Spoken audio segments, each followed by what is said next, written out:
Whoa, there's music going. Good evening, everybody. Keith Engle here for TGI Sport Talks College Football Huddle. How's everybody doing? We're back in the studio after a couple of weeks away. We tried to get some college chatter in while we were on vacation on the cruise ship Venezia in the Caribbean and Northern Atlantic and several other places. I don't remember. But it's great to be back in the studio with you guys. We're going to talk some college football. Welcome everybody on Facebook, YouTube, Twitter. All the groups that will allow us to share. You see some of our favorites always scrolling at the bottom. John Gonzalez at the Sports Authorities. Greg Rawlings doesn't necessarily apply for America's pastime here, but Greg is one of our big supporters. Flo and Can over there at Bottom Line Sports. We love everything that they do to support us. Check out their podcast as well, which airs on YouTube and on Let's Talk Sports, another one of our fun partners. Who else? Ken Krause over at Golf Bud Sports of All Sorts, and many, many others. DDH, thumbs up. Mac McGrath, thumbs up. We are going to be starting to call the National Streaming Sports, I believe, the McGrath Podcast Network, something along those lines. So we'll keep you informed about the changes there and things coming. I don't want to change the effect of the show or the times or any of that. We're going to talk some of the ramifications of last week's college football poll and where we stand today, who's in, who's locked, who's not, who's still alive. Alan Perala is one of our great followers and also does some great stuff over there on Let's Talk Sports. Will join us at 7:30. We'll do a little debating on the poll. I know he had some thoughts. His Oklahoma Sooners, I don't think, are a lock, by the way. They better not lose this weekend. Because I think the pollsters are really trying to position the Hurricanes to make this tournament one way or another. Some of the convoluted conference races are this is a byproduct of 16, 18 team leagues, no divisions, 9-game schedules. Every league is going to come down to tiebreakers, and I think that's a lot of crap. But anyway, we still got some music playing. I can hear. Let me turn that off. And let's see who's with us to get started here. Danny Fuller's with us. Hello. Looking relaxed? I'm always relaxed. Wait 5 minutes. Happy Thanksgiving to everybody out there, too. John Gonzalez, one of our most ardent supporters. We always thank John. We thank him every show. He's always scrolling across the bottom. Check out the Sports Authorities, one of the best group, not one of, the best group out there, the best admin out there. And John has been a supporter of this show since almost day one. I don't remember, John, I try for the life of me sometimes to figure out how we hooked up, and you said, it was good to share the show. I was good to share the show on the Sports Authorities. And I think it was really the first group I ever shared the show to. And there's lots of them now, as I mentioned, dozens that allow us to share it. And we thank all of them, by the way. The ones we scroll at the bottom are just some of our special friends. And that's why John leads the pack. And a very knowledgeable guy, especially when it comes to college football, because he's a Hurricane fan. Am I wrong, John? Do you get the feeling, and we're going to talk about this when Alan comes on at 7:30, but I've got the feeling Miami struggled last week with Virginia Tech. They weren't that sharp. I mean, they win by 17. It wasn't enough for me to see them jump. Maybe Utah, because Utah give up, 8 million yards rushing. They found a way to win the game against not a good Kansas State team. But how do you jump Vanderbilt when Vanderbilt just, blows out Kentucky? And again, I'm telling you, I think the Hurricanes are better than these teams, but I feel the committee wants to find a way to slide the Hurricanes in if they don't win the ACC. It's going to be difficult. We need some losses. We're going to get at least one loss in the Big 12, and I think BYU is probably going to be the odd man out there. But who do we need to lose? Alabama could lose to Auburn. Could happen. Not likely. Who's Oklahoma got this week? I did look that up, and I felt like it could be a loss. LSU. I got them at home. But with that Oklahoma offense, and I'll talk with Alan about it, and he'll defend them. it's not beyond a reasonable doubt that Oklahoma loses this week. They'll fall behind. I'm telling you right now, if Oklahoma loses and Notre Dame, Alabama, BYU, Miami win, they're going to fall behind all of them. Miami's not, listen, Pittsburgh isn't great, but you were first, my friend. GQ always the first. The way Bama loses. I don't think so either. Where is that game, by the way? Is it at Auburn? Listen, again, in these rivalry games, you could never say never. If this game's in Alabama, I'll say never. But it's at Auburn.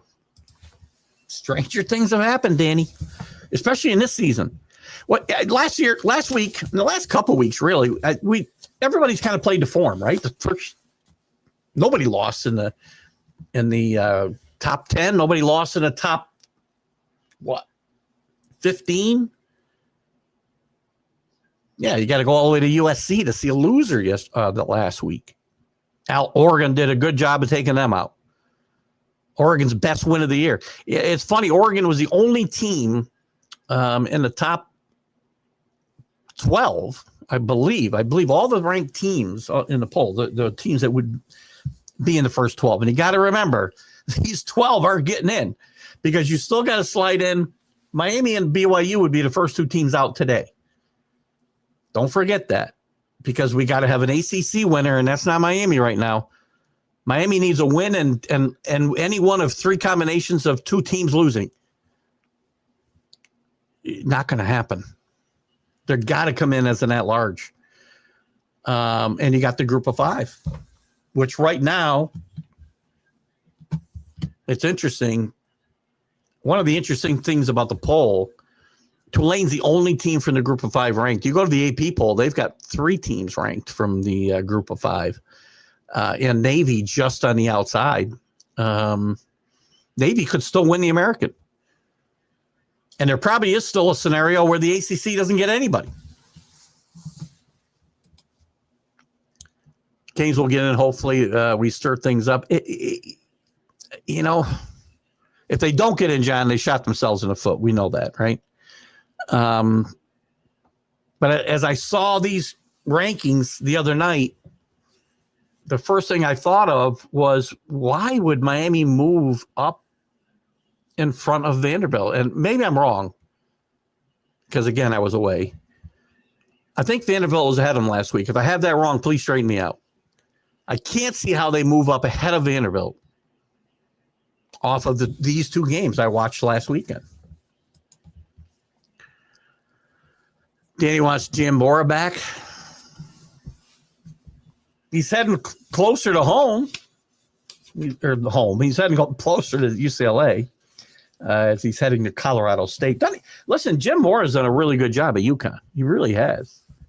UConn's in such a tough situation is they don't have a place to play. They're one of only two independents out there now, them and Notre Dame. Great job by Jim Moore. Well, the Miami could lose a bit. Absolutely, they could lose. I am in no way telling you that game is 100% in the bag.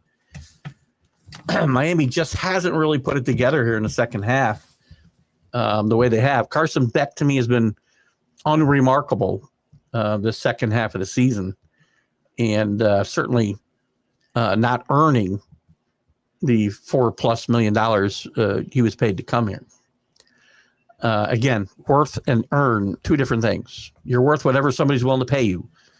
Whether you earn it is a totally different story. And right now, Carson Beck isn't earning anything.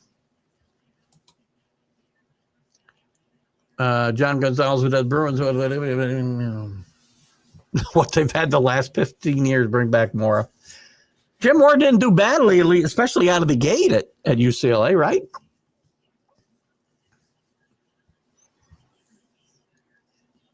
I don't know what UCLA is going to do.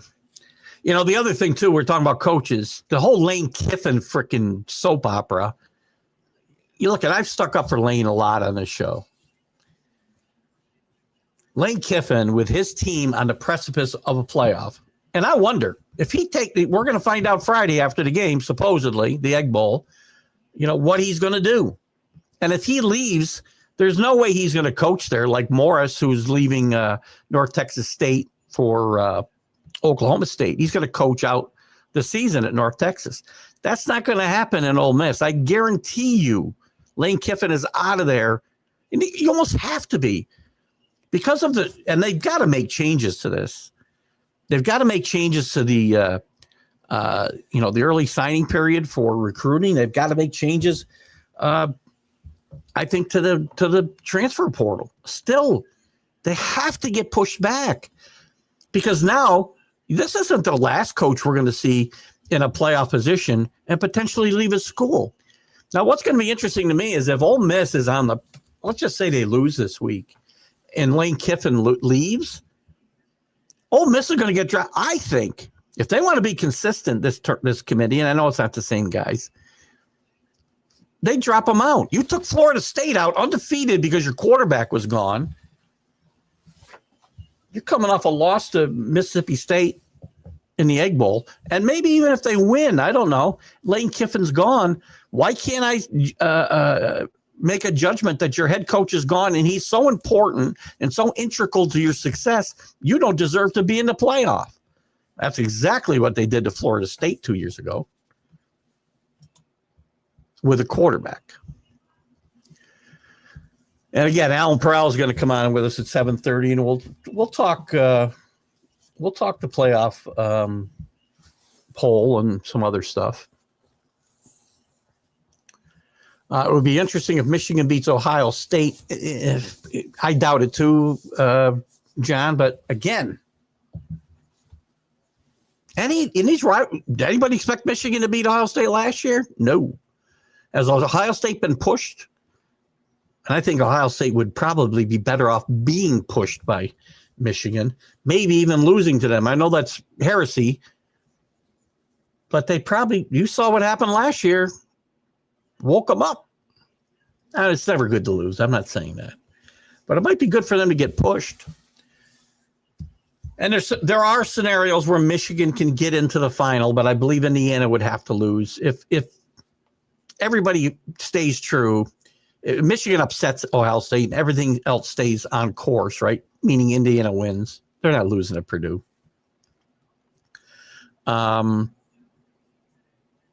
Then Oregon, I believe, gets the tiebreaker and would play Indiana. Indiana, who they already lost to.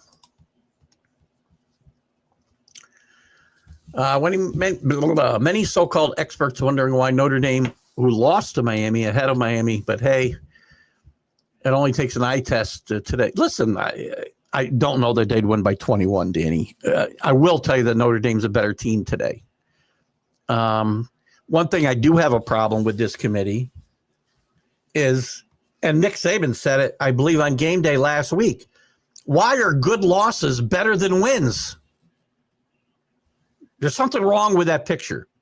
I am not arguing with you whether Miami's a better team than Notre Dame right now, because they're not. Because in my opinion, Notre Dame is like the third best team in the country right now. From what I've seen, eye test. I think it's in your comment there, isn't it? Yes. Notre Dame's maybe better than Indiana. Well coached. The defense is really good. I mean, Syracuse is horrendous. Let's not forget that. But their defense and special teams were outstanding. They scored 21 points before the offense ever hit the field. They had 35 points and 34 seconds of possession time at the end of the first quarter. Again, Syracuse is no good.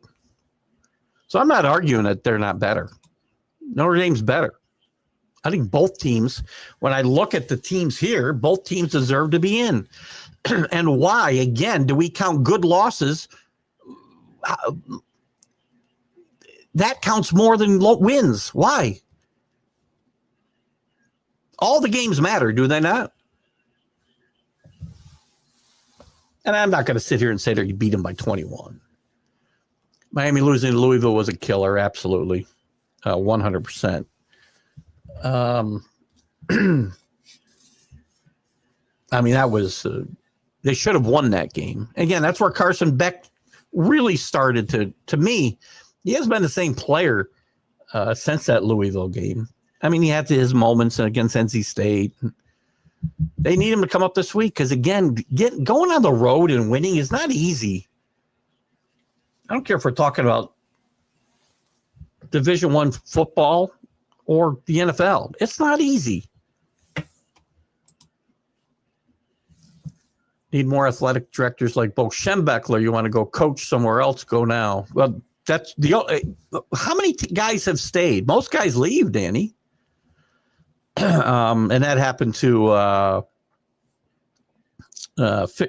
sorry. Crap. Who's the coach who left when Steve Fisher took over the basketball team? Bill Frieder, right?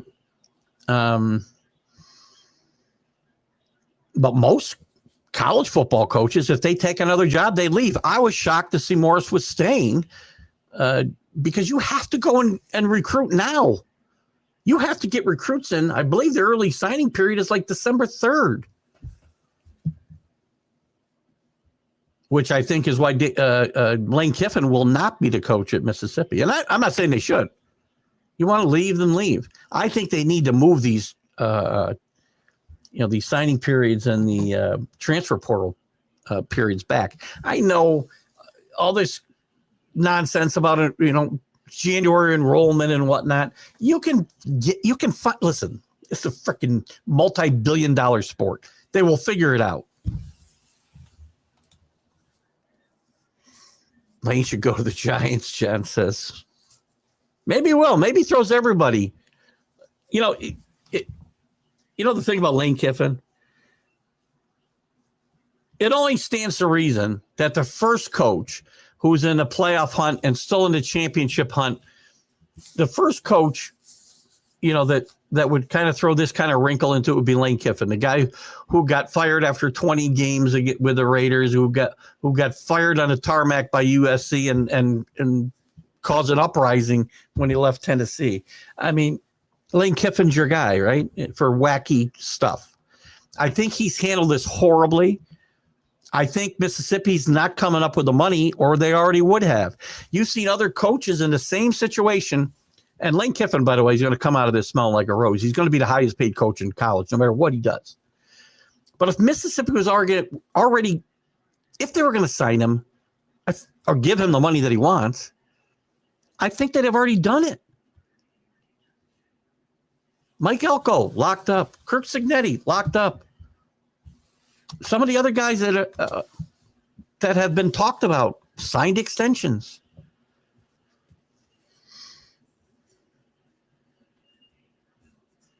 I don't know. And by the way, I think Mississippi is the best place for Lane Kiffin. Why go somewhere? Why you're going to get your money? He's already got, life-altering money been paid. Oh, by the way, also got fired, by the way. The thing I left out, too, he got fired the week of the championship game by Nick Saban. But he's in a great situation. Why go to LSU or Florida, where they're going to expect you to win a championship every freaking year, which isn't even remarkably a reasonable expectation. He could be at Mississippi for life. And he could win one national championship and he'd be a legend. He's already the best coach Ole Miss has ever had. I know who you meant. Did I not say Bo Schembechler? What did I say? It's funny. I was talking about this with my wife earlier. My brain still goes in the right area. My mouth won't keep up with my brain. And then when my brain stalls, my mouth won't help it out. Kiffin gets way too much credit. Why does he get too much credit? Why? I agree he needs to stay where he's at. That's where he belongs. I should have learned from going to USC where you're on a short leash. 100%. I mean, that's what I'm talking about. I mean, I don't think he gets too much credit. I'm not going to agree with that part of the statement necessarily, Danny, because I think he's a great coach. He's a great recruiter. What else do you need from a coach? I mean, he's at Ole Miss. And you're right. Why go to LSU where you'll be on that short leash? Look what happened with Coach Kelly. Bad fit. Get rid of him. It won't be any different in Florida. I mean, they got rid of Dan Mullen with one bad season, and that was a 7-6 season. He had played in the SEC championship game the year before, or maybe it's 2 years before, whatever. And we saw Billy Napier on a very short leash for about the minute he got hired. Stay at Ole Miss, you're a hero. You win one national championship, they'll put a statue up for you.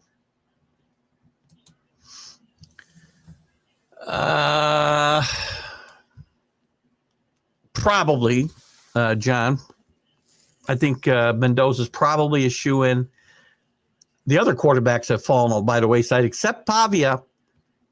I'm going to tell you right now, I think the three finalists that'll be in New York will be Mendoza, the likely winner. I think it's going to be very close. Pavia and God,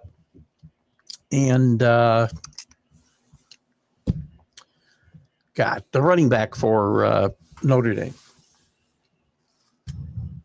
whose name is escaping me at the moment. I only talked about him for about an hour on Sunday, and now his name is escaping me.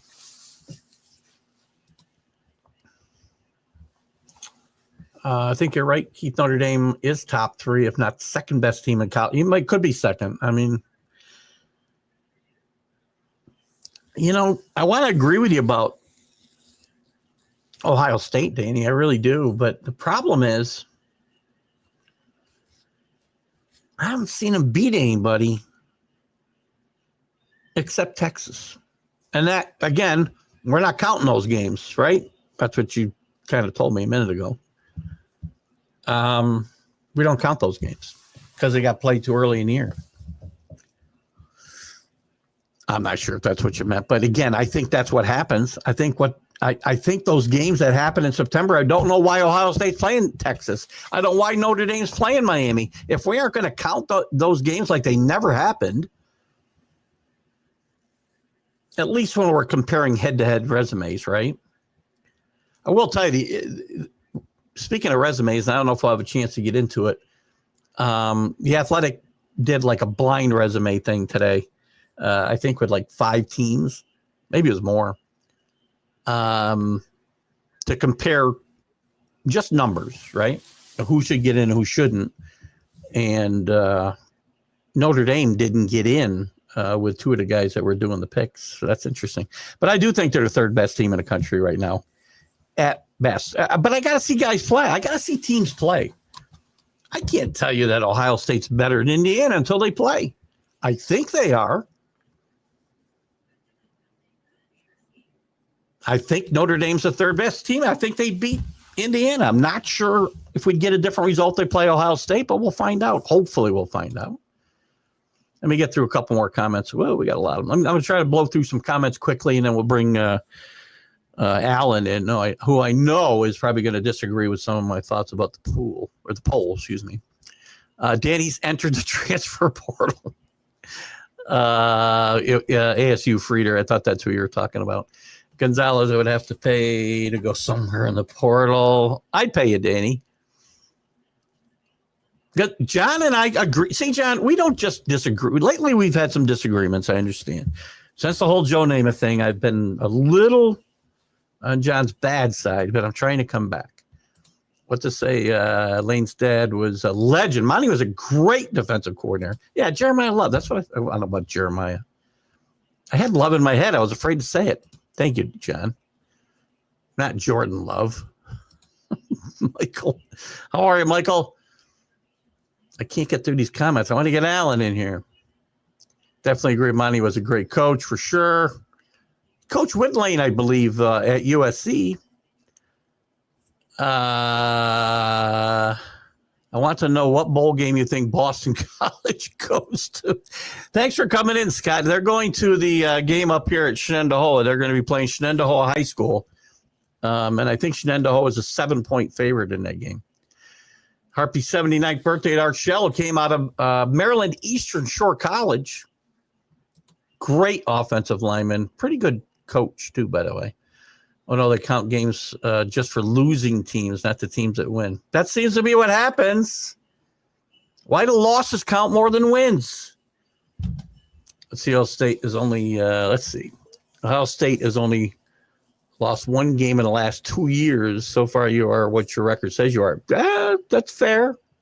Turn that around on me. You have Alan coming on. Did you have too much tapioca on the cruise? Yes. I need somebody to pick up some of the slack tonight. I'm still recovering from cruise lag. But in any event, we're going to bring Alan in. Yeah, no, we're not going to talk Oklahoma football. Jesus, nobody wants to talk freaking Oklahoma. And if he's got an Oklahoma hat on, I'm going to freaking take him off the screen. I'm going to just block his picture. Yeah, no. That's horseshit.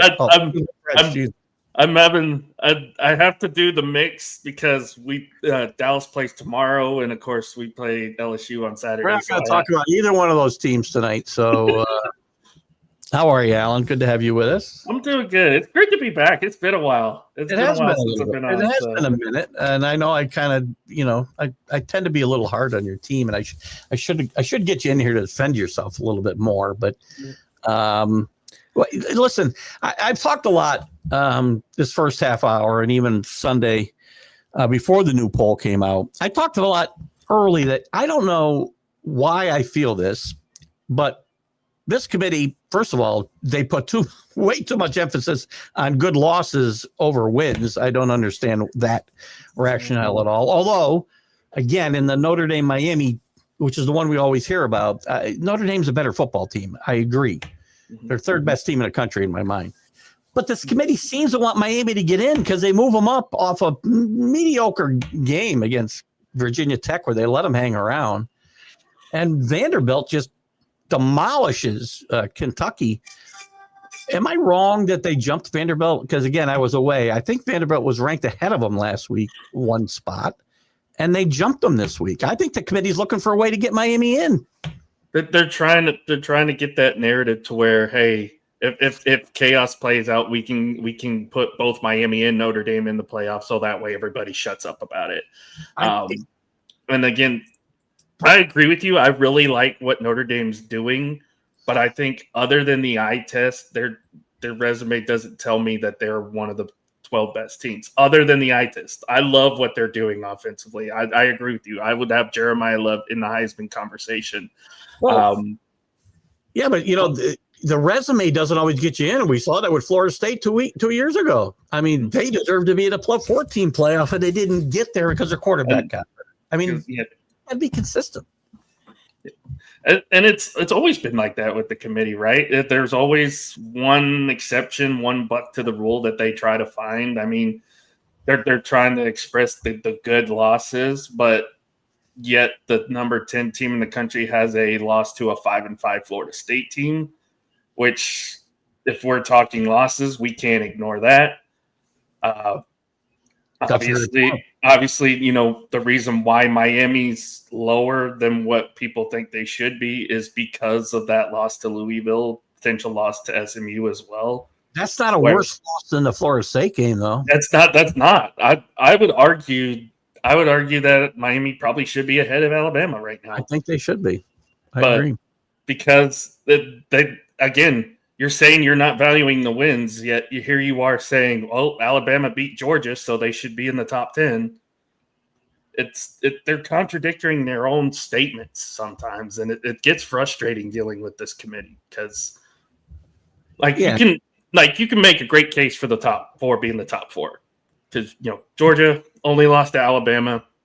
They have a lot of ranked wins. A&M, they're undefeated, so I can't really fault them for that. Indiana, Ohio State, the same way.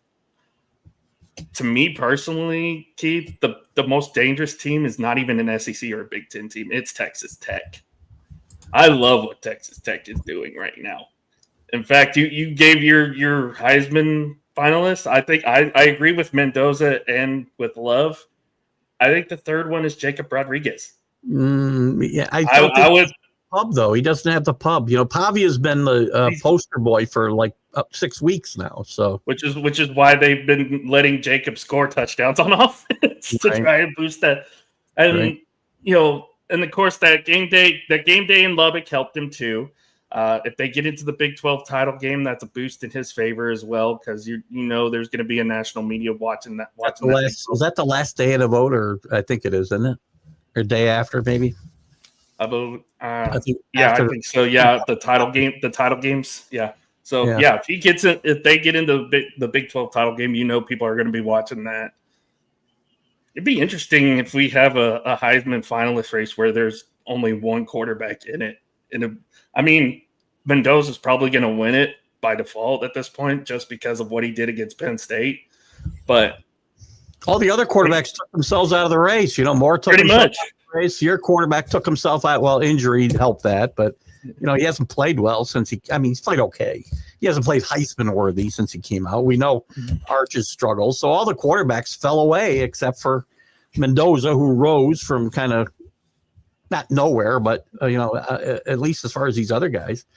Ty Simpson as well played himself out of it against Oklahoma. So yeah, I think Danny's right. Danny said earlier that he thinks he's a lock, and I don't disagree, because he's got that one moment. That 36-second drive against Penn State is what people are going to remember, and it was recent. There's always a recency bias. Same way with the poll, right? We have a recency bias with the Heisman, so it's going to be interesting.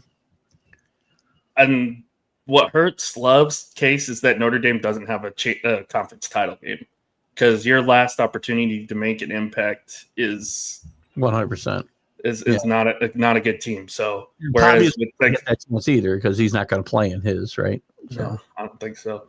Yeah, and then of course with Jacob Rodriguez, who I could argue is the best defensive player in the country by far. We know he plays defense, Scott. Defensive guys have won before. He's literally, I would say, the only defensive player. He's the only defensive player that has a chance. I feel like when Texas Tech's offense has slipped up at times, he's been the focal point of the defense, and the defense has made big plays to keep them in games and win them games in tight situations. Which, I always argue with people when Charles Woodson won. Charles Woodson was a defensive player. He only caught like 20 passes or something that year. He was not a huge factor on their offense. He did return punts and stuff, but he was basically one for his prowess on defense. And we've seen guys in the top 3 more than a few times. And in a season where the quarterback play hasn't been that great to warrant 3 quarterbacks being in the Heisman race, you can argue that you could throw Jacob Rodriguez in that, especially if Texas Tech wins the Big 12 title. Yeah. I think it with different circumstances, with that one moment, Love would be the favorite, but he doesn't have that moment, right? He had a great game Saturday. He averaged like 20 yards a carry against a really bad Syracuse team, by the way. But now if he does that, Keith, if he does that against like a A&M or Miami, and those losses get flipped into wins, if he has an impact moment in one of those 2 games, you could say he's the front runner right now. But because he didn't really get going until after those games, and like you said, he had a big game last week, then it's Mendoza's to lose at this point. Yeah, but then they forget about it, because again, it seems like those games in September don't even count. I'm not even sure why we're playing games in September, because none of them seem to count. Again, Miami shouldn't be penalized because their best win was 3 months ago, but they're going to be, and they already are. They are already being punished, I think. So, listen, one more thing. It's not a Heisman. We talked about. I made a comparison earlier about Florida State getting left out 2 years ago when their quarterback got hurt. I can make an argument that if Lane Kiffin leaves Mississippi and is not coaching that team after Friday, the committee could very easily leave Ole Miss out of this top 12 because an integral part of their team will not be there. I think it's possible. I mean, do you want to see an interim head coach at Ole Miss try to lead them in the college football playoff against one of the better teams in the conference? I don't think they have a shot if Lane Kiffin leaves. That completely derails your team. You have guys that are probably going to decommit and quit the team. It's kind of similar to what happened with Tennessee last year. You had guys who left in the portal early before the playoff game, and while you come in and say, well, it's the SEC hype, they'll take care of Ohio State, no problem. Ohio State basically ran them out the building. So we've got to see some changes. There's got to be changes to the early commit date. There's got to be changes to the portal date. I don't care. I know we got guys got to get in school by January. I don't care. It's a $1 billion freaking industry. I think they could figure it out somehow that you can push these dates back because you can't have coaches and players leaving when you're getting at a 12-team playoff. I almost get it. I mean, I hate it, but I almost get it when they leave before a meaningless bowl game because the bowl games don't mean a damn thing anymore.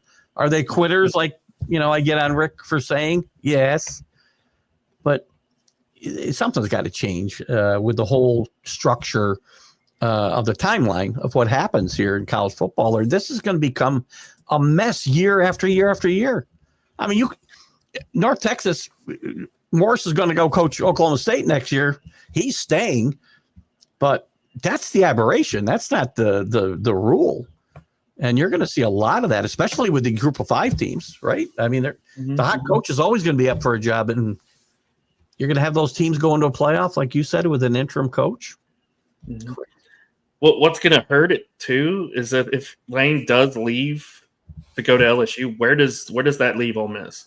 Because this is not a good year for coaching hires. James Franklin's already gone to Virginia Tech. That would probably be your second best hire, and he's already gone. I don't think you're getting Mike Gundy because I think he's done at this point. I don't think Gundy wants. I don't think he wants to coach anywhere else. No. I agree with you. I don't think he would go anywhere else other than maybe be a board member or some kind of staff at Oklahoma State. But there's not really a big name coach. I would say the North Texas coach is probably one, but he's already on his way to Stillwater, so that's already another domino fallen. This is not a good offseason for coaching hires this year. Well, the good ones, like you said, are going to get gobbled up in the good jobs. Auburn's a better job than Ole Miss. It is, unless you're Lane Kiffin. I mean, historically, Auburn's a better job. And certainly Florida and LSU are. So, yeah, they're going to be – maybe Ed Orgeron will go back to Ole Miss. So. Oh, that would be fun. I'd love to see Coach O come back. I don't understand Lane. I love Lane. I think he's a great coach. I think he's just a great recruiter. He's a great innovator.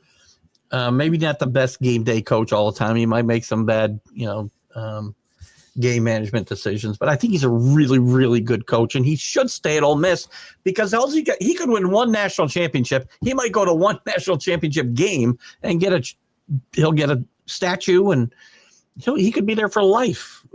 So didn't he do this last time at Tennessee, and it didn't work out, and they basically ran him out of the stadium? Well, he left on his own. He went to take the USC job. And they had a revolt. He was probably lucky to get out of town. I mean, I've had similar. We've had similar happen here with Lincoln Riley. And yeah, he apparently was talking to LSU or to USC even as early as the Texas game. Like after that Texas game, he had been in conversation with USC throughout the entirety of that season, and he was already 1 foot out the door. So, I mean, this is kind of essentially, if you believe all the rumors and all the news clippings of, his family's out there in Florida or he's there in Baton Rouge, touring the town, looking at the sites, and nobody's denying he's been doing this since midseason under the guise of, I'm still committed to Ole Miss, which that's the case. And I feel like he's gone. Well, can I say that? I feel like he's gone because I don't think the school would be making this kind of announcement on deciding on his future, or if on this certain thing, if he wasn't gone. Oh, I think he's gone too. And I think the simple fact that he has not signed an extension already points to the fact that they're going to come up with the money and he's out of here. Because other big names, Mike Elko, I mentioned earlier, Signetti, these guys all, the teams all locked them up. The programs locked them up before they could even go talk to anybody. And Lane Kiffin did this before, by the way. He did it with LSU before they hired Brian Kelly. He flirted with them before the Ole Miss season was over. I like Lane, but he's his own worst enemy. And it's only him that this could happen to. And the first guy who's going to potentially not be there to coach his team with a chance to win a national championship, he's going to be the first guy. It's on track. And it hurts the program at Ole Miss so much whenever if he does end up leaving, because that means you lose recruits, you lose a lot of booster money, and all that basically goes to another school. It hurts the economy there in Oxford, and you're basically having to what I mean. Look at what it did to us. It's like Lincoln Riley tried to leave in the middle of the night. It was such a publicity fiasco. You had to do something to try to calm down the anxiety within the school system, within the university. So you do what you do. You bring in Brent Venables, who at the time was on a really good Clemson team. He's an OU guy. He's an OU guy. He's a Bob Stoops guy. He got the Bob Stoops seal of approval, and very warranted. So he's been on the hot seat the last couple of years. I think he finally saved his job this year. How long does that last? How does that that honeymoon last now? If again, this team's not a lock to make. I mean, they got to win. LSU, they should. I mean, they're not a. They should beat LSU. They're probably out. I just think if they lose at home to LSU, a team not having a great year, they're going to be out. If they lose, they're out. I would argue that no 3-loss team, regardless of its SEC or not, should deserve to get into the college football playoff. Unless, of course, it's like 3-loss SMU that wins the ACC, in which case you're a conference champion. You might as well just go ahead and get in. Like Clemson last year. Clemson was a 3-loss team. They won the ACC. They got in. If you're an at-large 3-loss team, in my opinion, it's like I feel like you didn't do enough to take control of your own destiny when it was sitting there right in front of you. Like Texas losing to Florida, or if we lose to LSU on Saturday, if that happens, yeah, I can't stand here and say, especially with a bunch of 2-loss teams in the SEC, like Vanderbilt, like Alabama. Still, if A&M loses to Texas and loses the SEC championship, I still think they get in. I don't think any kind of 3-loss at-large team should get in. Well, but they want to go to 16 teams. They want to go to 24 teams. Then you're going to have 4-loss teams in. And all you're going to do is create more of a log jam at the back, right? With all these teams trying to make an argument for the 20 through the 24th spot. Who's going to care? If you're arguing you're the 24th best team in the country and I should be in a playoff, just give it up.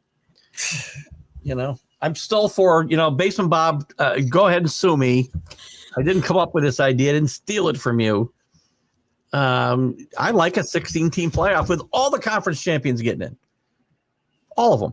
There'll be 11 conferences, I think, again next year with the Pac-12 back, if I'm not mistaken. That gives you 5 at-large teams. If you can't get in that, you don't belong in. That's it. Give all the conference champions a shot. All of them. Mm-hmm. It never happened because TV controls the show. TV and the SEC commissioner would not approve of that at all. Yeah. So we got to go through the SEC and the Big Ten. They want 5 spots guaranteed for them, regardless of record. That's just ridiculous as well. Let me get through. Let's go to some of these. I've been skipping the comments here for a little bit. Let's see what's up here because I know there's going to be some brilliant stuff here. Scott Colby thinks Sayan should have a shot. Julian Sayan. Listen, you know what? He's had a really nice freshman year. I think he's a true freshman, isn't he? Mm-hmm. He's had a nice year, but people are going to discount some of his numbers because he's got the best wide receivers in the country. Even though they both missed last week's game, I think. But he's not going to be a finalist. And I mean, especially if they lose to Michigan again. Yeah, it's funny. I wouldn't want to be Ryan Day if they lose this game. He's going to have to win a national championship game again to keep his job. It's crazy. Oregon jumped Ole Miss this week. That was an interesting little development as well. He says the committee's greasing the skids for Ole Miss to miss. I think it's possible. I do think if Lane Kiffin if they lose the Egg Bowl and Lane Kiffin goes, they're definitely not going to stay in the top 12. And that Egg Bowl this year is not a guaranteed win either because you're going into Mississippi State, and they've been a scrappy team this year. Tough. Feels always tough, yeah. They should have beat Texas, in my opinion, but a couple messed coaching decisions by Jeff Lebby, and they end up losing in overtime. But he's got the offense to do it. They played very well on defense. They can shut down Ole Miss if they're not careful. Right. I did use the word quit. I know Rick is probably all excited now because I used the word quit. So, but he doesn't use it in the right context. You don't blame the guys the next year and call them quitters when the quitters are all gone. That was my argument there. Ole Miss welcome Brian Kelly. No, Brian Kelly will never coach anywhere below the Mason-Dixon line ever again. He doesn't belong anywhere below the Mason-Dixon line. Just let him go to Penn State. I don't think he's going to. You think he's going? I do not think Brian Kelly's getting a Power 4 job again. Well, I shouldn't say that. Maybe not right now. I could see him. Maybe he takes the North Texas job. That might be an intriguing one. I can see him dancing with the NFL openings again this year. Maybe. I think it's a possibility. Who lied on McAfee? He lied probably on Kiffin. Probably Kiffin. Why lie? They all lie. And I think it was Paul Spada was talking about how Dan Lanning said the other day that I'm at Oregon for life. I love it here. Well, they all say that. Mm-hmm. I mean, Nick Saban was saying that at Miami until the minute he went to Alabama. So they all lie. I mean, Lincoln, when they asked, there was rumors that Lincoln was going to take the LSU job. He's like, I'm the head coach at Oklahoma. Well, you have and then the next day he goes to USC. Yeah. I mean, what are you going to say when somebody says, are you committed to your job, coach? Well, no, I'm not. I'm looking around for something better. Nobody's going to say that. You wouldn't say that. When I actually had a job, which I'm glad I don't have anymore, if somebody said to me, Keith, are you happy here or are you looking around? I would have said, no, I'm extremely happy here, whether I was looking around or not. Nobody's going to say, yeah, I'd like to find something better. I would not allow him to coach in the Egg Bowl unless he commits to staying. I don't know if he can do that, but personally, if I'm Ole Miss, I know it's not going to happen. If he decides to leave, my best chance of winning a national championship is still keeping Lane Kiffin here, I think. Because otherwise, as you said, if Lane Kiffin stays, he might keep some of those kids here. If he doesn't, they're going to be in the portal like crazy. I think.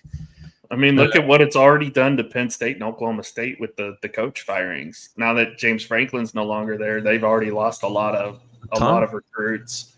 A lot of recruits in Oklahoma State have already left. A lot of recruits at Auburn and Florida have already left. So I think there was a running back from that was committed to Auburn that actually flipped to Oklahoma because of that. One of the kids followed Franklin, right? To Virginia Tech. Yeah, I believe so. There's a kid that's following James Franklin to Virginia Tech. So I don't know why he didn't just coach the Miami game with Virginia Tech. They had him in the booth for about 4 hours and during that game. I don't know why. That would have been just see him as like, it's the first coach in FBS history to coach two different teams in the same season. Right. John says he's old school. He misses the regular bowl games of the past, Rose Bowl, Big Ten versus. Listen, I'm Chad. You know me. There's nobody more old school than me, and wants my old college football back. With the mess that we have here, I still prefer the old freaking poll systems where we had all kinds of arguments at the end of the season because the writers decided who the national championship was. This was supposed to be easier, and it's a mess the way that they're doing it, I think. But yeah, especially when you have committee members who don't exactly watch every game. I feel like I watch more games than they do, for crying out loud. Because I feel like if they watch every game, you would not see teams like JMU or North Texas be slided from the top 25. Because I really like North Texas's offense. I think they got a really good offense. Defense is kind of suspect, but I think they have a real good shot to win the American Conference. You know, I'm thinking what Danny's agreeing with John here. And as I think about it, you know, those arguments, it's weird because we had all these arguments about who was the best team in the country. But now we have all these teams about who ought to get to play to see who's the best team in the country. So what have we really solved? If we've really solved anything? Nothing really. There's one team left standing at the end, not 2 or 3 teams that won on New Year's Day, and we got to decide which one had the best win if they're, if it's that close. I mean, we go back to, I go way back, obviously, but I think one of the bigger years was in 82. I want to say 1982, when Miami beat Nebraska. Miami was 4, Nebraska was 1, Auburn was 2. Auburn wins, Miami wins. Miami gets a national championship because they beat the number 1 team. I'm okay with that type of argument, but apparently we can sell a lot of ads if we have a different system. Yeah, that's a running thing Scott's mentioned in there. It started a couple of weeks ago when we were playing Tennessee. Obviously, with our Lock It In picks, it's our college football betting show. You're picking LSU tonight to beat Oklahoma? Nice. I picked Tennessee to beat Oklahoma on the spread. I picked them I think they were like -5 or something like that on the spread. I picked Tennessee, and Oklahoma won the game. I picked Alabama on the spread. Oklahoma won the game. Last week, I picked Missouri on the spread. Oklahoma won the game. Sunday, I picked the Eagles on the spread, and Dallas won the game. So I'm 4 for 4 in that regard too. Scott, they want to go to 96 teams. They're going to 76. It looks like, but come on, it is a money grab, all of it, and it's getting ridiculous. This is like more games, more money is what their mindset right now. John's absolutely right again, and kind of piggybacking off of Scott's comment there. The NCAA was better when it was 32 teams.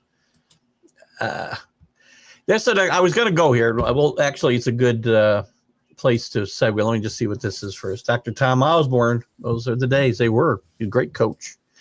North Texas should be in over Tulane. They can get in. All they got to do is win the conference. I think they're still in. Here's the other thing. Before I get into the group of 5. With 16 and 18 team leagues, no divisions, unbalanced schedules, every freaking conference is going to tiebreakers to see who's going to play in the championship game. It's nonsense. Go back to divisions. You got to have some semblance of order. This is chaos. I need a spreadsheet to see there's 20 different combinations the ACC championship game can be. There's a chance, Keith, there's going to be a 6-way tie in the ACC.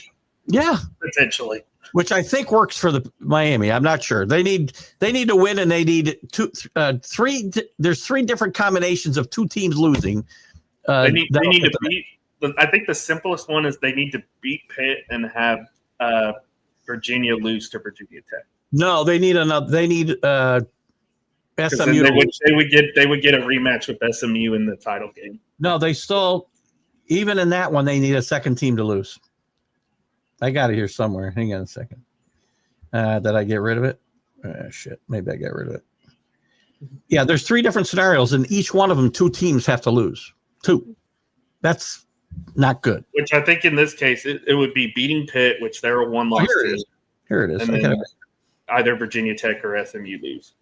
Because I got it for every freaking. This is ridiculous. ACC tiebreaker. So here's Miami's. They beat Pittsburgh while SMU and Duke lose. Then they'd have a rematch with Virginia in the championship game.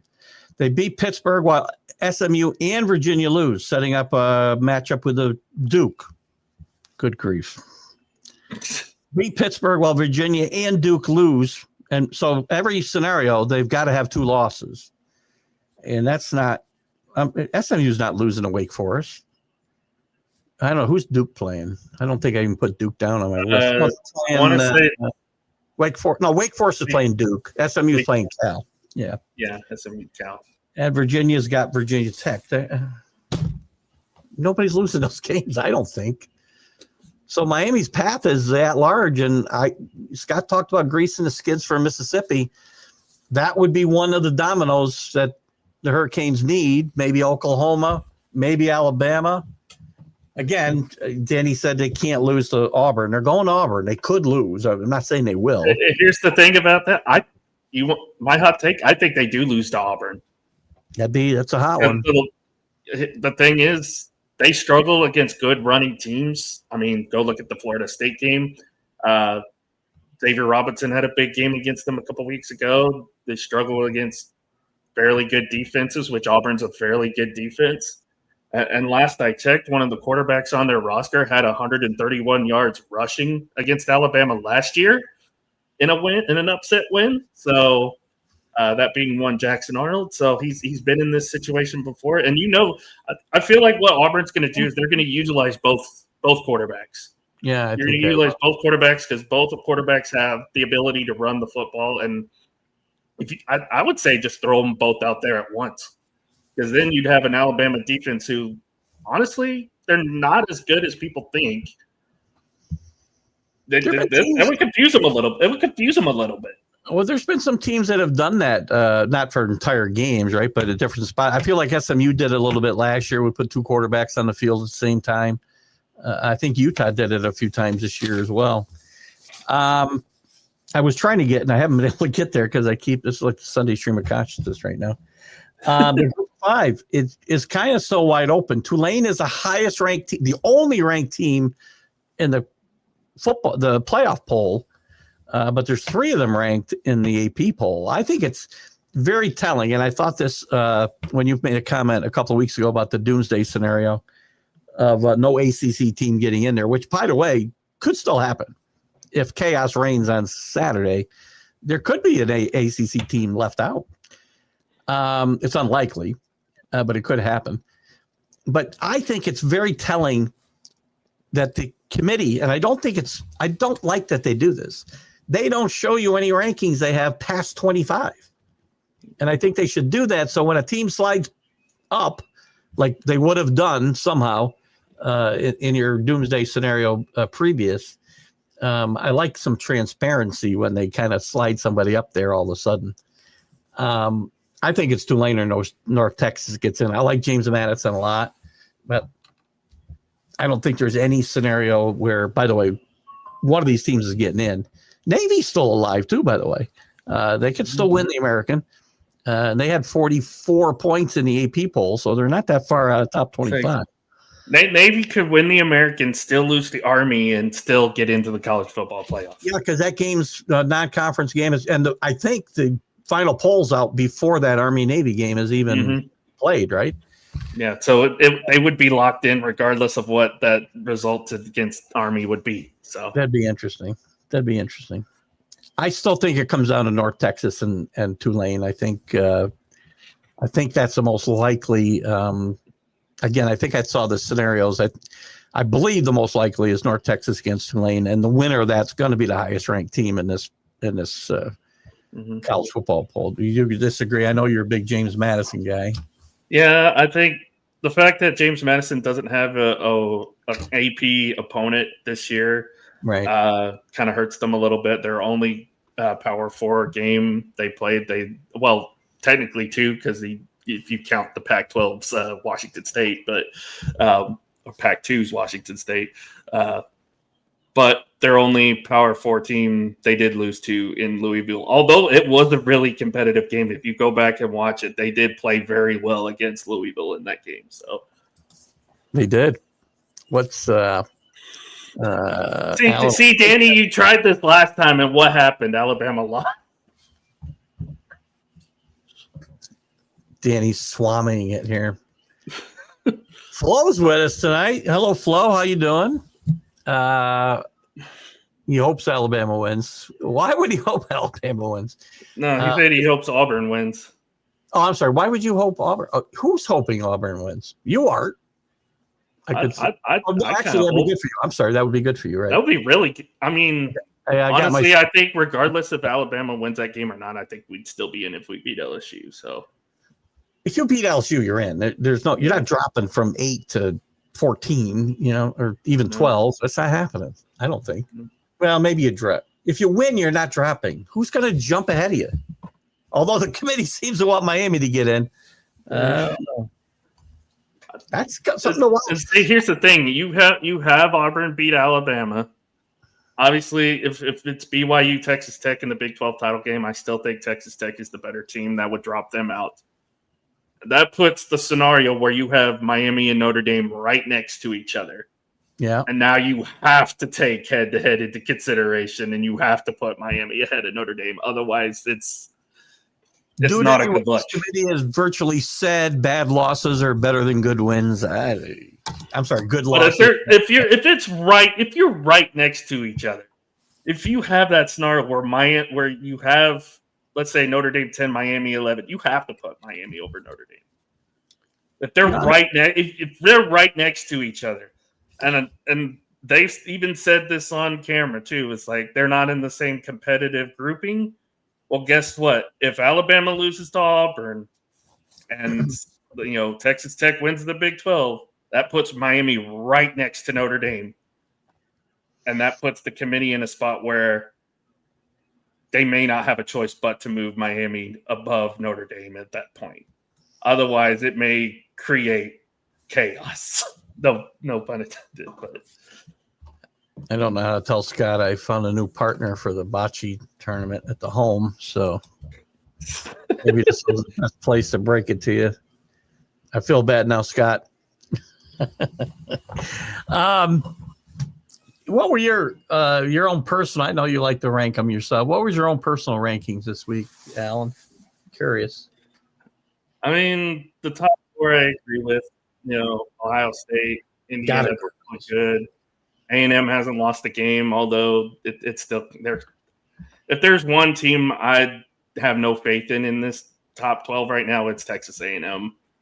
I think they could get got this week by Texas, and then of course they would still be in the SEC title game, but I still think they would lose that too. Georgia, I'm okay with. They're at 4. Texas Tech, I think they're the sleeping giant that could potentially undermine a lot of these teams in this playoff this year. Oregon, I'm okay with, although I'm not sold on them really. I'm not sold on Oregon either. That Penn State that looks so great doesn't look so great, obviously. So their other signature win is the only. Going into this week, they were the only team in the top 12 that didn't have a win over a top 20 team. Mm-hmm. And USC may not be the top 20 team before the season's over. Especially if they lose to UCLA this week. Could happen. Yeah. Danny, where are you now? And Ole Miss for now, yeah, I guess, as long as Lane Kiffin's still there. Oklahoma, obviously, I'm going to be okay with. You've got 5 ranked wins, and your best losses are to 2 top 10 teams in, technically top 15 teams in Texas and Ole Miss. So I'm good with Oklahoma. Notre Dame, to me, the only thing I like Notre Dame on is the eye test. The eye test, they look great. The eye test, they're one of the best teams in college football. If we're doing the whole body of work, if we're doing the resume thing, I think they're on the outside looking in. If we do the whole body of work. If we're just doing the eye test, yeah, absolutely Notre Dame deserves to be in. But if we're doing the entire body of work, as in strength of schedule, strength of record, wins and losses, head-to-heads, I can't have Notre Dame ahead of Alabama. I can't have Notre Dame ahead of Miami. I can't have Notre Dame ahead of BYU. Because right now, I think BYU has the better strength of schedule, strength of record. Not only that, I would say you want to talk about having great losses. I think BYU has the better loss if they go to the Big 12 Notre team. Dame's too. But if they go and they're going to be penalized, they're probably better off not making the Big 12 championship game, because if they lose, they're going to be out. Well, I mean, there's no chance of that happen unless they lose another game. So, because Utah has 2 losses in conference, so there's no way that can happen right now. It would be BYU and Texas Tech. So if Texas Tech wins out, like as of right now, I would still put BYU ahead of Notre Dame, but I think eventually Texas Tech will knock BYU out of the playoff race entirely. I got to tell you, I'd leave Notre Dame where I think Notre Dame probably deserves 9. I said from the minute they lost those 2 games, if they won out, they'd be in. But I would move Miami up to 10, ahead of Alabama, ahead of BYU, and ahead of Vanderbilt. I'm in a coach's bowl. Jesus, what am I doing? I got the wrong thing here. I mean, I agree with that. Yeah, ahead of Alabama. Your best win is your 2 losses are better than Alabama's 2 losses. Although, yes, they're going to say, well, the OU loss was a top 8 loss, but your other loss is 5 and 6 Florida State. You realize you're going to get a 3-loss ACC team in there when Georgia Tech wins a freaking championship game. I mean, SMU too. SMU's a 3-loss team. Yeah. So I think of all this, and again, there's like 20 different scenarios in the ACC, but I think that's the most likely one is SMU and Georgia Tech, assuming Miami beats Pittsburgh. You get a 3-loss team for sure, but they're the champion. You got to take them, or do you? Where are they going to be ranked? Yeah, because true. Georgia Tech's going to get smoked by Georgia this week. Georgia's playing really good football, and they're going to fall out of the top 25. SMU better jump in. Because if Miami's going to be ranked. I think SMU is in the top 25, I do believe. I think they're in the bottom 20s. They're in the high 20s right now. Georgia Tech's 23. Pittsburgh's 22. They both lose this week. They're both going to fall out of this poll. Mm-hmm. That's going to leave the door open for your doomsday scenario when Miami finishes 11th. SMU is 21. So, yeah, they are. SMU is 21, so they are ranked. So they're all there. Yeah, so they'd have to win. But here's my point: if Georgia Tech loses to Georgia, it doesn't affect their ACC standing at all. They're going to get whacked this week. They're going to fall out. Then they beat SMU, say in the ACC championship game. They're probably going to move them up high enough so that not 2 group of 5 teams get in here. But there's still that possibility that you opened up last week. I don't think they'd ever let it happen. I think that's why they don't show you where the teams are below 25, so they can slide somebody up if they need to. I really think they just don't rank beyond 25. They just take the 25 best teams and then call it a day. They don't rank beyond that. They just leave everybody else in the know. I guarantee you they have a list of teams down to 40. I guarantee it. Not that they want to publish. Why wouldn't everybody with a vote?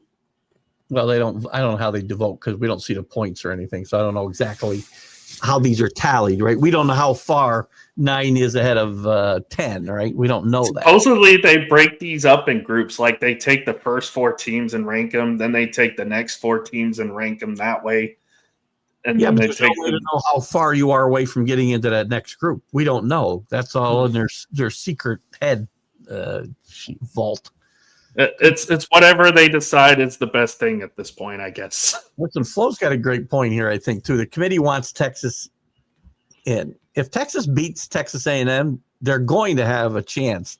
They're going to jump a lot. I mean, they're where are they now? 16. They're 16. Right? They're jumping Michigan. They're jumping unless Michigan beats Ohio State, which I don't think is going to happen. They're going again, and I know they're trying it, but if you're a 3-loss team going for an at-large bid, I don't think you deserve to get in, especially if there's a lot of 2-loss and 1-loss teams ahead of you. I don't think you deserve to get in. Well, they would be what do they got? They're 8-3. They'd be 9-3. So right. Well, again, the only way especially since your worst loss is 3-win Florida. Yeah, I can't see them jumping any team that doesn't lose this week, right? I'm sorry, in the top 12. I mean, if Miami wins, they're going to stay there. But BYU wins, they might find a way to rationalize jumping. One loss. I don't even think they're. I don't even think they're beating Texas A&M. To be honest, I know they're at home, but I don't think they're beating Texas A&M. You watch them ahead of Ole Miss. If Ole Miss loses to Mississippi State, guarantee you Mississippi State tumbles like crazy. I'm sorry, Mississippi. Now Texas needs some help. I mean, Oklahoma's got to lose. Ole Miss would have to fall. Alabama would have to fall. Because, again, getting to 11 or 12 for Texas is no good. You got to get to 10, right? Mm-hmm. So. And they don't play in the SEC title game. They're already out of that. Right. So. Yeah. And I have refrained, Flo, from mentioning that $55 million they spend at Texas Tech because you're right. Everybody else spends a bunch of money, too. Flo had to call me out one day because I had a habit all this year saying $55 million well spent, which I think it is. I'm not really saying they did anything wrong. They've renovated a lot of things in Lubbock from everything I've heard. Done a great job. Doing a great job building that program. You know what? There's a coach in McGuire. Is he going to stay at Texas Tech or go look for greener pastures? You know, I think he'll stay at Texas Tech because right now they look like I think they're the class of the Big 12 right now. I don't see, maybe BYU can continue to give them a scare, but I don't see Kansas State or Kansas being up there. Even with the Big 12 being looked at as second-class citizens by the Big 10 and the SEC, you think those coaches aren't looking to break the glass ceiling and get themselves into those two conferences? Yeah, because I think what McGuire's done at Texas Tech, this is, like I said earlier, this is a team that can challenge these SEC and Big Ten teams in the playoff this year. I know we're thinking that Notre Dame's a top 3 team, but I think Texas Tech is up there as well. I think they could spoil some playoff dreams this year. All I would say is, I don't know what his contract is now, but Texas Tech better get prepared to pay him a lot of money because somebody's going to be knocking on his door eventually. Maybe soon. Who's this? Scott, top 4 in his Texas Tech, 2. Indiana, Texas A&M.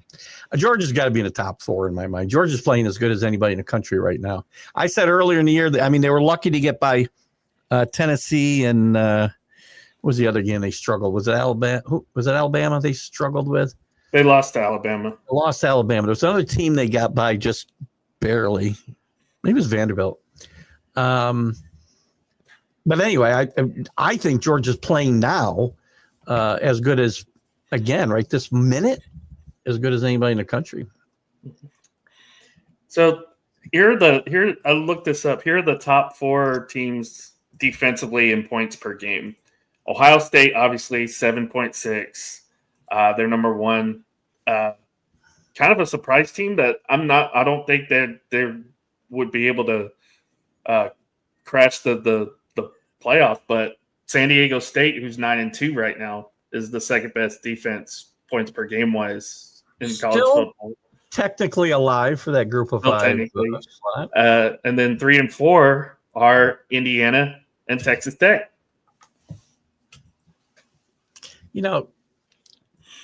There's so many teams and so many different variables with schedules and whatnot.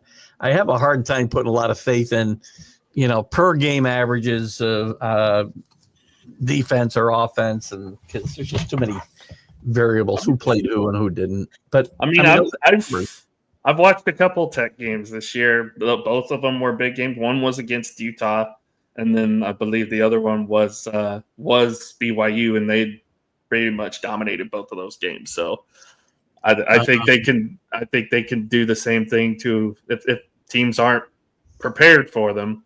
They can do the same thing to a Georgia or to a Tech. I would pick Texas Tech over Texas A&M right now. Who'd they lose to? BYU or Utah? I don't remember. Oh, Arizona State. Arizona State. What am I talking about? Right? Arizona State. Yeah. That was also with the backup quarterback, I believe. So. Yeah, well, and Arizona State's one of those scrappy teams you just can't figure out sometimes. No, well, because either the quarterback or the wide receivers hurt every week, so you have to kind of figure out, which one of them's playing. Mm-hmm. Danny's talking about, I don't disagree with this, Danny, and you could say hundreds of years because it feels like we've been playing college football for hundreds of years, but at least 100 years. You're right. It's best to lose early. I'm not saying that's wrong because again, there's a recency bias. I keep saying it all the time. It doesn't matter what we're talking about. There's always a recency bias because what we've seen the most recent is what we remember. And what's this part says he's not going to use? I learned from somebody just recently. I disagree with it, but I'm not going to use it. You are what your record says you are. I know what you're talking about. It's true. But again, it's also true that they have the same record and one of them beat the other one 4 months ago. If Notre Dame's 10-2, they get in. I don't disagree. They're not falling backwards now, Scott. There's no way. They don't drop Notre Dame from 9. And they're not losing to Stanford. No. So. Although the way Stanford played last week, I wouldn't say it will be a blowout per se unless Notre Dame just wants style points, then it probably will be. Well, they put up style points basically every week since week 2. So, and they've done it. Again, that's why I'm not upset about. You get blown out, you get blown out. I'm not as long as style points matter and margin of victory matters, and you got to do some of these things. Scott talks about the possibility of an 8-9 matchup with Notre Dame and Oklahoma, which is a very real possibility. Mm-hmm. I think you'd probably want to turn your TV off early, Alan. No, I think we actually beat Notre Dame. Come on, give me one rationale why you would beat them. Your defense. We faced the best running back in the country last week and shut him down. Who's that? The Missouri. Hardy. Yeah. Who was the only play? Well, I know their quarterback situation is terrible, but. When you hold that guy to under 100 yards, it's a great day for your defense. Well, that's pretty easy when you don't have to worry about the quarterback. I mean, come on. They're not going to score. I think we're underestimating how good this OU defense really is. I think it's really good. I don't think it's better than Notre Dame's, and I think Notre Dame's offense is head and shoulders above Oklahoma, though. I mean, yes, offensively they're better right now, but I think our defense still wins us this game. Plus, we're at home. I give you credit for one thing. I always do this. You stick by your team. I like that. I legitimately think we can beat Notre Dame. I'm not scared of Notre Dame. I'd be more scared if we had to rematch Alabama. If you're going to bet the game, come to me. I'll book your bet for you. I'll just pick Notre Dame on the money line so that way we win. You have to have a 26th and 27th team because you have to decide who's 25th. Yeah, look at it. It's crazy. It's going to get crazier because it's not staying here. I guarantee you they get their way and we get to 24 teams. I guarantee you. I don't know when, but we will. Supposedly they're pushing that decision back to January, so they're going to push it back to like 2050 when I'm dead. And God, please.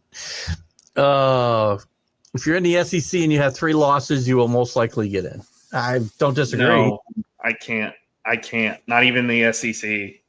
Because it depends on what happens behind you. If you lose this game, you'll get in depending on what happens behind you. Like if it's complete chaos and you have just a bunch of 3-loss teams sitting there, okay, I get it if you want to stack them up against each other.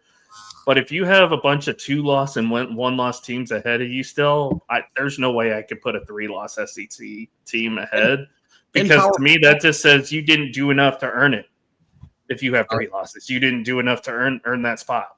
He did add over a 2-loss ACC or Big 12 team. Well, they're not. Nobody in the Big 12, they're not getting 2 teams in. The ACC's got no shot at getting 2 teams in. Not unless Miami gets in an at-large and you have the ACC champion. Yeah, I still That's think the only way you get. That's the only way you get 2 teams in. Yeah, they probably got a better shot than. Well, the Big 12 could get 2 teams in if BYU were to beat Texas Tech in the Big 12 championship game. I think they'd get 2. Because I think they said it last year. They take conference championships into effect too. So That wouldn't be good. That wouldn't be good for Oklahoma, by the way. Which is why they kept SMU in last year. So yeah, that would be bad for Oklahoma if that kind of would. Yeah, that might be bad for Notre Dame too. They might put BYU in over Notre Dame. I doubt it. I can't see it. Well, BYU would be in the scenario I just said. They'd win the Big 12, so they'd be in. So it comes down to Texas Tech. Texas Tech isn't falling. I don't think losing the Big 12 championship game. You're not falling from. Where are they? 7. They're 5 right now. They're 5. They're not falling from 5 to 11. I don't think. I mean, if that scenario happens right now, that kicks great facility. That kicks Alabama out right now if they fell to 10. Well, what's his buyout though? When did they extend him this year? Is he one of the guys that got extended, Flo? Yeah, I believe so. I think he was already extended. Big money. We talked about this earlier. Jim Mora moving on from UConn. Jim Mora did a really good job at UConn, by the way, which is like right now, like the desert in college football because they don't have a league. They can't schedule anybody any good and probably for the best. But I think Jim Moore did a pretty good job there, and I'm glad he's moving on. And Colorado State's not a terrible job. That Mountain West is underrated, I think. Well, Colorado State's going – are they one of the teams jump into the Pac-12 next year? I believe they might be. Now that I think about it, I think you're right. I've forgotten that list now. It's been so long. North Texas is one of them. Who are they? Yeah. They mentioned that it's ahead of the Pac-12 move. So he's going to be. They're going to be in the Pac-12. That's funny. It's not going to be the Pac-12. You know, it's going to be the Pac-8. Well, Boise State, Colorado State, Fresno State.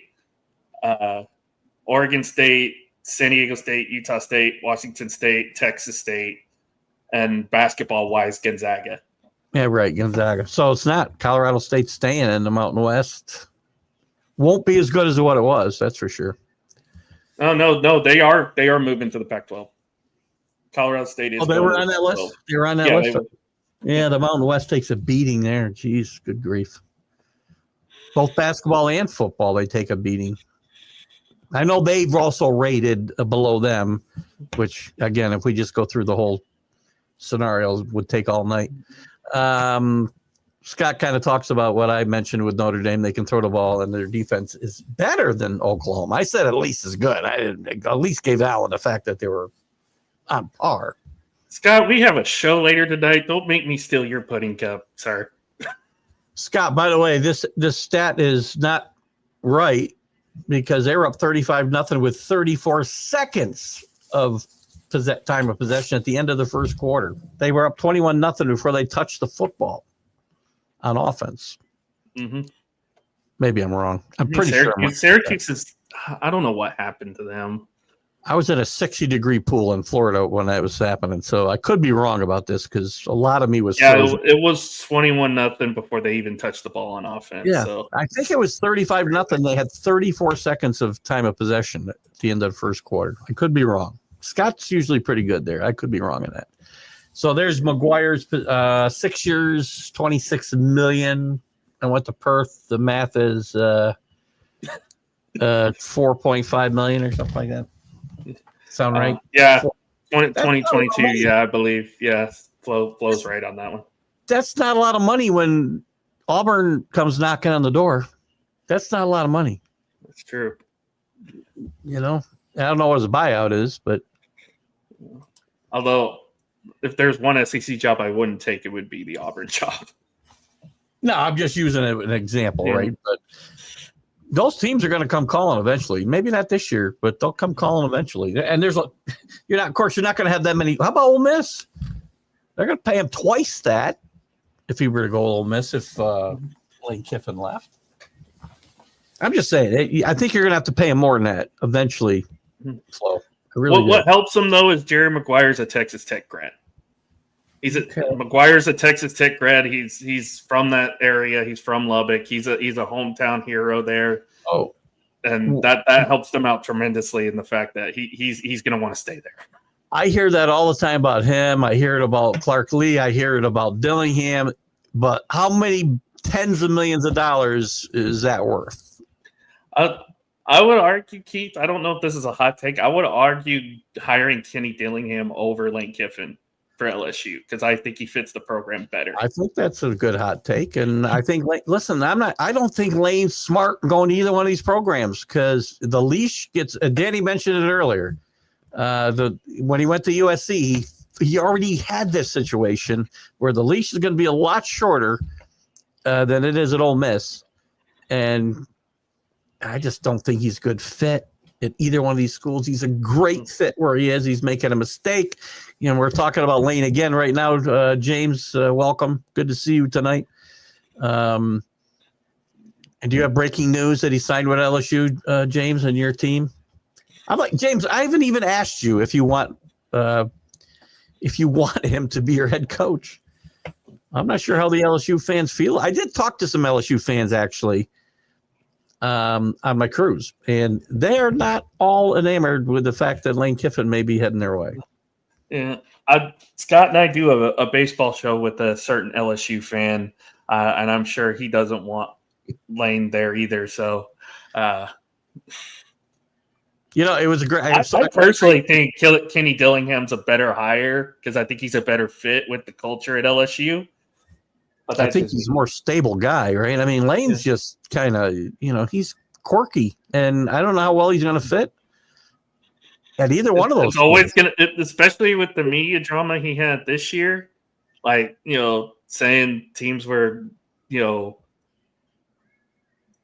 the sign stealing thing again and all that mumbo jumbo. And it's like, I feel like he was just doing that to cover up the fact that, hey, I got family that's visiting Florida and Baton Rouge right now, so don't pay no attention to that. Well, it's funny, and Lane's also, by the way, his off the field life is not the most stable. He left his wife, him and his wife split up. He got a new young girlfriend. Now he's reconciled with his wife, and his wife is out here, the one, him and his daughter, her and her daughters, the one visiting these schools. So maybe she's going to make the call. Apparently, his family attended an LSU booster meeting. So, did they use any fake Cajun accents while they were there? I don't know. A strictly Brian Kelly thing. I don't know what was worse, Brian Kelly's fake Cajun accent or Liam Cohen trying to do the Duval chant. That was bad, actually. So McGuire says he wants to die at Texas Tech. Yeah, I remember a lot of coaches saying they want to die where they are and leaving very soon after. But I hope he stays. Listen, I want him to stay. Stay at home. I was going to say, Lincoln Riley said the same thing to us, and look what happened. Look what Nick Saban told the Dolphin fans for 4 months while the Bama was chasing them around. Guess what happened? Yeah. When money's always going to talk, man. I mean, I get it, Flo. I mean, he wants to stay there. Yes, the last part of this is important. He gets another extension, then I don't have an argument. I'm telling you that $4 million or $4.5 million a year is like peanuts today. James Franklin just washed out of Penn State and got more than that to go to Virginia Tech. So he's great. And I think I want him to stay where he is. I want more guys to have that type of loyalty. But again, the money's too big. I'm going to go a little bit long if you're all right, Alan. That's fine. Can't go too much longer, but we will. Since James just came in, and I'm sure he's got some insight here. So LSU's offering $90 million plus $25 million NIL money. You'll take Lane if he chooses you. I like Lane. I'm one of the few guys. He's a good coach. He's a great offensive mind. The off the field stuff is what I worry about, especially in LSU. I mean, I read in the Athletic today, and they're absolutely right that it's perfect that Lane Kiffin is the first coach who may end up in a situation of leaving his team while they're in the chase for a national championship, when he's the guy who, coached 20 games and got fired at the Raiders, went to Tennessee for 1 year and got chased out of town barely without getting tarred and feathered, got fired on the tarmac at USC, and went to Alabama and got fired by Nick Saban the week of the championship game. Only this stuff can happen to Lane Kiffin. So it's kind of fitting. He might be the first guy not to be on the sideline as his team. Would it be hilarious? It turns into a Michigan situation.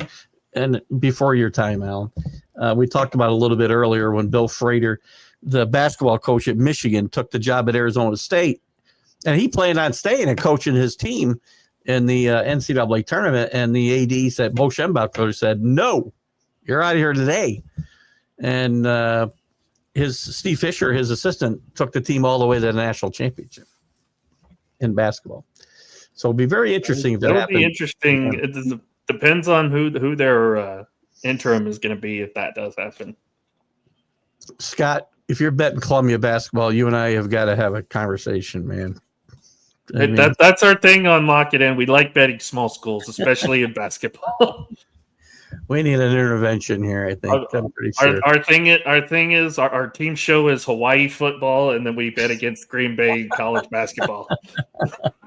Hawaii football.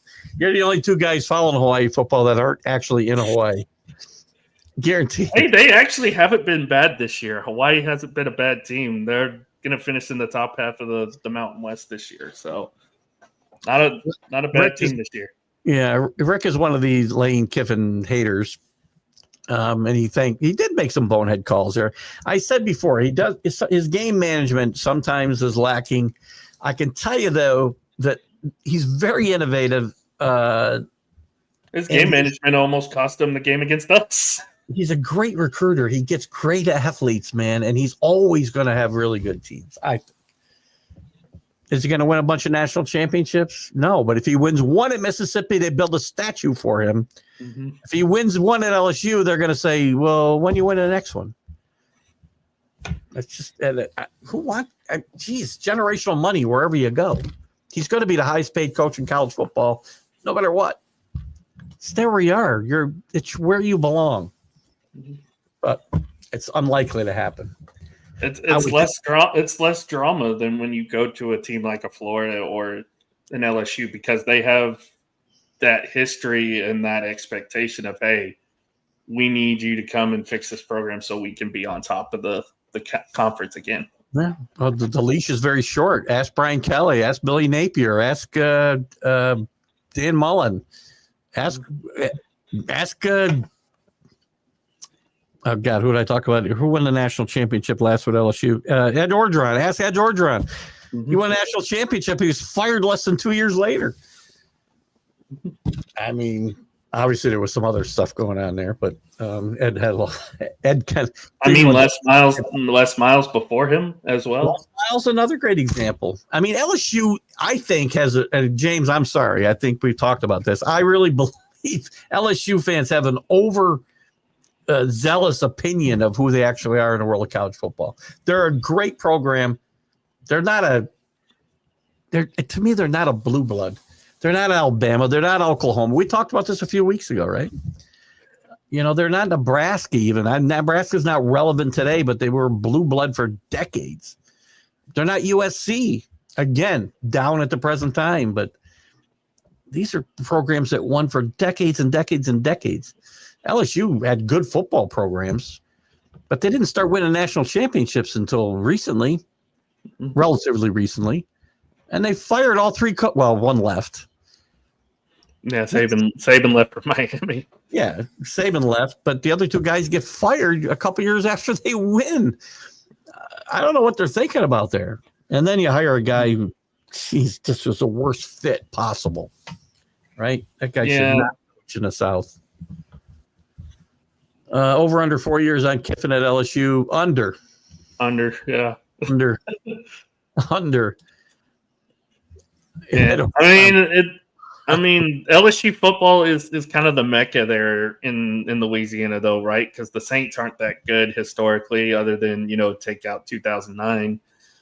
in 2006. They're not good historically. The Pelicans, formerly the Hornets, are not that great of a basketball team. James is shouting at me now. LSU has baseball. They're great at baseball. Don't get me wrong. They're one of the best baseball teams in the country. Softball, they're pretty great. But other than that, it's like they've been relevant. Gymnastics too. I guess if we're throwing all the sports out there, gymnastics they're great at too. But football I'm just saying, when I say they're not a blue blood, I mean you can't go back to the 30s and the 40s and say they were a great program. Yeah, they were relevant in 2000 and since. Pretty much since Saban got there, right? Saban wins a national championship. Les Miles, I think, followed Saban. Did he? I'm pretty sure. James, you can tell me. Yeah, I think it was Les Miles came in right after Saban went to Miami. So, because Les was at, I want to say Les Miles was at Oklahoma State at that point. I got James to yell at me though. That's sure. They were relevant in the 2000s. They beat us. No, they've had a really good competitive football program and won three national titles since then. That's good. Listen, I'm a Hurricane fan. Miami Hurricane fans think that they're a blue blood too, and guess what? They're not. They're a great program. Although I will say though, the 2007 one was kind of lucky. Because that year was complete chaos. It was, but Miami was really good, great. A great program from about 1982 to 2004. But other than that, they've been basically irrelevant more often than not. So I'm coming from a guy who also has a fan base who thinks they, were anointed something because they won a bunch of national championships over a 20-year period. That's what I said. 3. Yeah, Saban in 03, Les Miles, and I want to say 07, the crazy year, and then Ed Orgeron in 19. He's got me. 1958, Billy Cannon. There you go. There was a movie, by the way, that oh God, never mind. I shouldn't go there, James. Maybe you can help me out. Everybody's All-American. Everybody's All-American, I think was the name of the movie. And the star was Dennis Quaid. I want to say that movie was based loosely on Billy Cannon, James. I wonder if you can confirm that for me. Great movie. Everybody's All-American. If you haven't seen it, Alan, watch it. You'll like it. Good movie. 2011, I want to say, was like the 9-6 game against Alabama, wasn't it? We don't talk about losses. We talk about wins. Right. This isn't the committee. We're not the playoff committee here. Yeah, and I'm very. By the way, I'm going long just to let James vent on me now. I'm very thankful for Auburn in 2014 because that had allowed us to beat Alabama in that Sugar Bowl that year. So great movie. Because there was that I don't know if you remember. There was the argument that the title game should have been Auburn Alabama again. Yeah, and leave Florida State out of it. Or whoever they were facing that at that time, leave them out of it. But they put that really good Alabama team in the Sugar Bowl against an OU team that had a triple three-headed quarterback at that point because you had Trevor Knight, you had Blake Bell, and cast of others, and we ended up beating them in that game, and they gave us zero chance to win. So. Never say these teams don't have the chance to win because when the push comes to shove, again, Tulane beating USC a couple years ago in the Rose Bowl, which was a great game. I want to talk to you about Oklahoma in the 70s because remember the Billy Sims era with the Billy. They had running backs coming out of they're behind for crying out loud. Barry Switzer was just like, it was running back you. That was just a great football team. And I wanted to find out whether you went back, because you remember a few years back, many years back now, almost 6 years ago now, when you and I first started conversing, I said, you need to learn some of the history of your teams, Alan. And I think you've done that. I mean, I did my homework. My Cowboy history now goes back to when the team first started. So that's very good because when I first met you, I went back to like 1992 or something, I think, didn't it? Like I found out there have only been 2 quarterbacks in our team history that have shared the same number, and that was Don Meredith and Quincy Carter. Both wore number 17. So Don Meredith was a lot better. I liked Quincy Carter. I think there was a lot of untapped potential. He just kept getting hurt. He kept getting hurt. The team, Dave Campbell was not a good head coach. Dominant. They had to make that change. They brought Bill in. Obviously he did very well. He brought Testaverde in, so that kind of made me think, okay, there goes Quincy's job. But at the very same time, it gave us Tony Romo. So I'm thankful for what Bill did to the team. You know what? Bill brought in Testaverde. He brought in Drew Henson. He brought in Drew Bledsoe, and he had freaking Romo under his nose the whole freaking time. Mm-hmm. So. Mm-hmm. Also, remember when he brought Keyshawn in? Yeah, that was a treat. Well, I'm impressed that you've gone back because one of my problems is always with younger guys like yourself is they think their teams and the sports they follow started when they started following it, and they don't like this generation's Patriot fans that think that the NFL started in 2000 and Tom Brady is our Lord and Savior. Yeah, I was suffering for 40 years before that. Well, not that whole 40. I was born in 60, so and became a fan probably in 70-ish. So I suffered for 30 years. 30 years. None of you guys did that. Bandwagon jumpers. Should have been born early. The 70s, that was back when they were running the wishbone a lot. Ron Meyer in that time. Ron Meyer was a coach there for a while, and he thought he was still running the Pony Express from SMU, and he was running the wishbone there. And Chuck Fairbanks, they liked hired college coaches back then. Chuck Fairbanks they hired from Oklahoma, but he was a really good coach. They did really well in the early mid 70s with Chuck Fairbanks before he left. He pulled a Lane Kiffin and left before the season was over. Went to Colorado. Barry was a great college coach. I did not like him coaching Dallas. I did not like Barry Switzer coaching Dallas. And I know they won that Super Bowl in '95, but that was Jimmy Johnson's team. Barry coached it. Troy Aikman says he didn't coach it. I feel like winning that Super Bowl actually put us in the predicament that we are in now. The endless years of mediocrity, because that Super Bowl win inflated Jerry Jones's ego to where he said, I can do this by myself without Jimmy. And here we are now 30 years later. Good job. And I blame you, Neil O'Donnell, for throwing 2 passes right to Larry Brown. You know what? I used to always say about Neil O'Donnell. Neil O'Donnell was a decent quarterback, but he'd figure out he was Neil O'Donnell at some point and always make a big mistake. He did it that game. Right? Anyway, Alan, this has been fun today. I appreciate you coming in and bantering with me for a while. And I wish your team I guess I can't wish your team luck this week. I really need them to lose so that Miami can sneak in here somehow. We'll win, and then you can have Auburn beat Alabama, and you'll be fine. I don't know. I need 2 teams in front of us to lose. Remember, can't finish 11th. Got to finish 10th. Then have Texas Tech win the Big 12, then you'll be fine. Unless we find a way to win the ACC, then it's irrelevant. So yeah. We'll see. With the season that the ACC is having this year, it could probably happen. It probably could. It's been a crazy football season, that's for sure. I'll tell you that. One thing, if anybody who said the playoff would have ruined the regular season is wrong, because every week it's chaos and it's all relevant, right? So here we are still arguing about week 1. So Great stuff. Alan, thanks for coming in.